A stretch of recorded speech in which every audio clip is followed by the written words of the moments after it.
வணக்கம். மனித உரிமைகள் மீட்புக்காக செய்திகள் வாசிப்பது நிலா. சென்னை வங்கக்கடலில் நாளை புதிய காற்றழுத்த தாழ்வு பகுதி உருவாக வாய்ப்புள்ள நிலையில் தமிழகத்தில் இன்று 18 மாவட்டங்களில் கனமழை பெய்யலாம் என சென்னை வானிலை ஆய்வு மைய தென்மண்டல தலைவர் அமுதா தெரிவித்தார். நேற்று அவர் அளித்த பேட்டியில் தமிழகத்தில் நேற்று காலை வரையிலான 24 மணி நேரத்தில் நீலகிரி மாவட்டம் கோத்தகிரி, விருதுநகர் மாவட்டம் கோவிலாங்குளம், அருப்புக்கோட்டை, கோவை மாவட்டம் மக்கினம்பட்டி ஆகிய இடங்களில் 14 செ.மீ மழை பெய்துள்ளது. சென்னையில் இந்துக்களின் புனித பண்டிகையான தீபாவளி இன்று அக் 20 நாடு முழுவதும் வழக்கமான உற்சாகத்துடன் கொண்டாடப்பட்டு வருகிறது.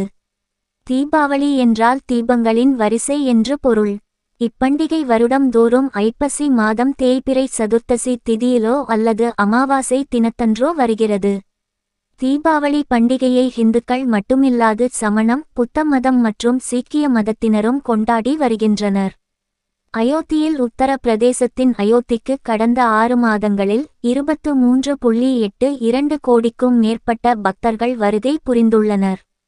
இதன் வாயிலாக முன் எப்போதும் இல்லாத வகையில் எண்ணிக்கை அதிகரித்துள்ளதாக மாநில அரசு தெரிவித்துள்ளது. இன் அயோத்தியில் கட்டப்பட்ட பிரமாண்ட ராமர் கோவிலுக்கு கடந்த ஆண்டு கும்பாபிஷேகம் நடத்தப்பட்டு தரிசனம் மேற்கொள்ள பக்தர்களுக்கு அனுமதி அளிக்கப்பட்டது. இதையடுத்து இக்கோவிலுக்கு வழிபட தினமும் ஆயிரக்கணக்கான பக்தர்கள் வருகை புரிகின்றனர். இந்நிலையில் சுற்றுலாத்துறை சமீபத்தில் வெளியிட்ட அறிக்கையில் அயோத்தி ராமர் கோவிலை காண உள்ளூர் மட்டுமின்றி வெளிநாடுகளைச் சேர்ந்தவர்களும் மிகவும் ஆர்வமுடன் உள்ளனர்.